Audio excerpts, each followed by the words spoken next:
South India Shopping Mall, The Wedding Mantra, Sarikotta Wedding Collection, South India Shopping Mall.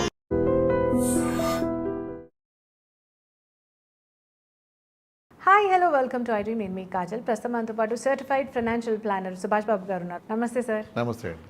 So కొత్తగా మార్కెట్లోకి మన mutual ఫండ్స్లోకి అమ్మని entry ఇస్తున్నారు. So దాంతో మార్కెట్ ఏమైనా ఎఫెక్ట్ అవుతుందంటారా? How is it gonna be? Okay, it's interesting development. Okay, అంటే ఇద్దరు giants are shaking hands and coming to India. BlackRock and Jio, Reliance, Mukesh Ambani's Jio. BlackRock అని అది world's largest biggest financial services company with about 13 or 12 to 13 trillion dollars of assets under management. One of the largest one, BlackRock.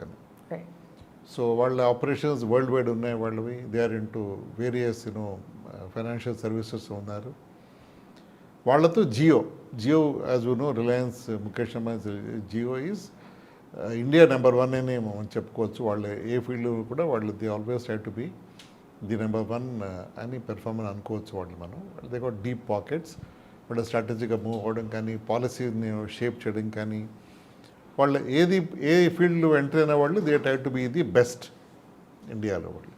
So ఇలాగ ఇండియాలో best, global best కలిసి ఇద్దరు hand shake చేసుకుని coming to farming 50-50 joint venture. అంటే nobody is bigger, both are same. ఆ జేబీలో కూడా వాళ్ళు. సో ఇద్దరు కలిసి ఈ మ్యూచువల్ ఫండ్ ఇండియా లాంచ్ చేయడం అనేది చాలా సిగ్నిఫికెంట్ స్టెప్ అని అనుకోవద్దాన్ని మనం. బ్లాక్ రాక్ ఇంతకుముందు ఇండియాలో ఒక 15 years ఉంది. బ్లాక్ రాక్ డిఎస్పీ అని ఒక కంపెనీతో వాళ్ళు ఎలైన్ అయ్యి ఇండియాలో వాళ్ళ సర్వీసెస్ మ్యూచువల్ ఫండ్ వాళ్ళు మార్కెట్ చేశారు. అప్పుడు మైనారిటీ పార్ట్నర్ వాళ్ళు I think 40% share holder, 60% was DSP group. So 2023లో వాళ్ళు ఎగ్జిట్ అయ్యారు. అంటే వాళ్ళు మైనారిటీ కాబట్టి వాళ్ళ వ్యూస్ కానీ వాళ్ళ డెసిషన్స్ కానీ ఎక్కువ ఇంప్లిమెంట్ చేయలేకపోయి ఉండొచ్చు. So they have exited in 2023 and needless to mention Jio seize opportunity and tied up with BlackRock 2023లో. మార్కెట్ సర్వే చేసి ఎలా లాంచ్ చేయాలో ఆలోచించి 25లో మొన్న వాళ్ళకి అప్రూవల్స్ అన్నీ వచ్చాయి మ్యూచువల్ ఫండ్ లాంచ్ చేయడానికి.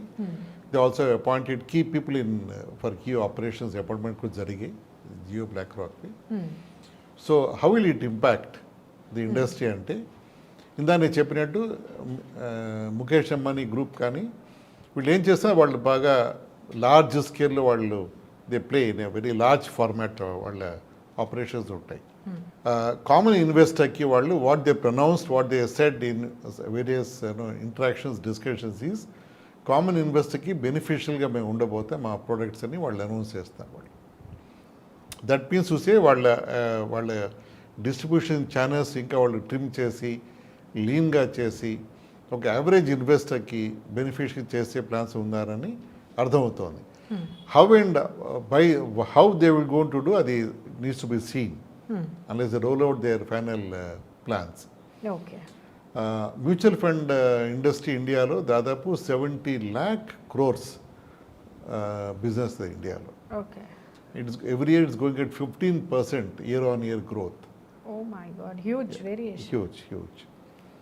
So, therefore, it's not surprised that both Mukesh Ambani, Jio, and also BlackRock would like to take a pie of the growing mutual fund industry. Right. అంతేకాకుండా వీళ్ళు I'm sure అంటే మన penetration ఇండియాలో mutual funds ఇంకా తక్కువ అని చెప్పుకోవాలి as oppose to global western countries. మన ఇండియాలో ఈఎం ఇందాక 70 lakh crores అని చెప్పాను మన మ్యూచువల్ ఫండ్స్ది. మన జీడిపి వచ్చేసి $4.5 trillion. అంటే దాదాపు మేబీ 400 lakh crores అని అనిపిస్తుంది లెక్క చూస్తే అది. అంటే 70 lakh crores మాత్రమే మన penetration mutual funds, 400 lakh crores GDP అని తెలిసి మనకి. ఇప్పుడు యుఎస్ వెళ్ళినప్పుడు యుఎస్లో mutual fund AM is about 120% more than the GDP. వాళ్ళ GDP $30 trillion. Mutual fund AM is close to $40 trillion. అంటే అక్కడ అంత ఎక్సెసివ్ పెనిట్రేషన్ ఉంది వాళ్ళ సొసైటీలో. రైట్. అవన్నీ ఓవర్నైట్ అవ్వలేదు. ఈ బ్లాక్ రాక్ అని ఇలాంటి ఫిడెలిటీ అని చాలా ఉన్నాయి financial services companies in US.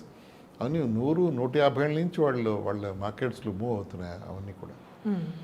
So therefore India will take time, but you have to start somewhere. అప్పుడే స్టార్ట్ అయిపోయింది. Mutual fund journey started very big way. 50% growth is not ordinary growth, it's very significant growth అని చెప్పుకోవాలి. Right.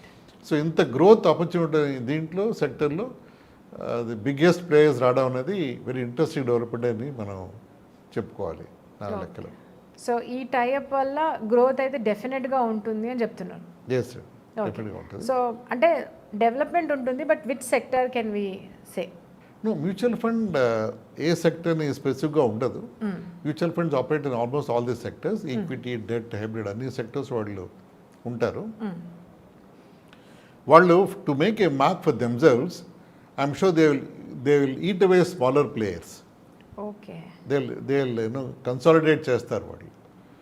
So దాంట్లో చిన్న చిన్న players who are not able to reach out to the investors far and wide, అలాంటి దగ్గర Jio will come in and maybe take them over at good prices and then help them run the business to far away places as well. Because మన penetration rural markets ఇంకా తక్కువ అని చెప్పుకోవాలి. Tier 1 అంటాం, అంటే metros లేకపోతే మేజర్ సిటీస్, మేజర్ టౌన్సే మన ఫోకస్గా ఉంపిస్తాం మ్యూచువల్ ఫండ్ ఇన్వెస్ట్మెంట్స్, అంటే ఇన్వెస్టర్ కాన్సన్ట్రేషన్. విలేజెస్ లెవెల్ వెళ్ళాలి అంటే ఇంకా బాగా గట్టి నెట్వర్క్ కావాలి. దాని Jio can definitely offer that kind of network to reach out to smaller investors. ఇప్పుడు యాసిస్గా మొన్న many of the companies are come with very small ticket size also. అంటే ₹100 కూడా ఎస్ఐపి చేయొచ్చు అని మ్యూచువల్ ఫండ్ కంపెనీస్ కూడా ముందుకు వస్తున్నాయి. అంటే ₹100 చేయొచ్చు అంటే చిన్న చిన్న బిజినెస్ చేసేవాళ్ళు, గ్రామాల్లో పాన్ డబ్బా పెట్టిన వాళ్ళు, లేకపోతే పుష్ కార్ట్ అమ్ముకునే పళ్ళు అమ్ముకునే వాళ్ళు, అలాంటి వాళ్ళు కూడా నెలకి ₹100 చేయొచ్చు, రోజుకి ₹50 చేయొచ్చు. అలాగే వాళ్ళు అట్రాక్ట్ చేసి ఇన్వెస్ట్మెంట్ స్టార్ట్ చేస్తే స్లోగా అది స్నోబాల్ అయి పెరుగుతుందని గట్టి నమ్మకం ఉంది. వీటన్నిటికీ జియో మంచి సహకారం చేసి బాగా చేయగలదు. Okay. So once people get to know, catch చేసుకుంటే that what is the goodness in it, then definitely వాళ్ళే వస్తారు అన్న ఒక థాట్ ప్రాసెస్ తోటి మీరు చెప్పినట్టు మార్కెట్ని మెల్లిగా వాళ్ళ వైపుకి తిప్పుకుంటున్నారు. And which is actually a good thing for our financial growth అని చెప్తున్నారు. This tie-up is going to make mark అని చెప్తున్నారు. Yes, absolutely. అంతేకాకుండా BlackRock US based and globally number 1 కాబట్టి అక్కడ బెస్ట్ ప్రాక్టీసెస్ కూడా Jio will be able to leverage and bring to India. Okay. So అలా best partners కలవడంతో మనకి best output వస్తుందని హోప్ చేయొచ్చు నా ఉద్దేశం. Okay sir. So thank you so much for sharing wonderful opinions that this will be like ఒక mark లాగా ఉంటుంది అని చెప్తున్నారు. So let's wait and watch and hope that మన ఫైనాన్షియల్ గ్రోత్ ఇంకా పెరగాలి and we should go as fast as we can to the 3rd place అని అనుకుంటున్నాను. Thank you so much. Thank you.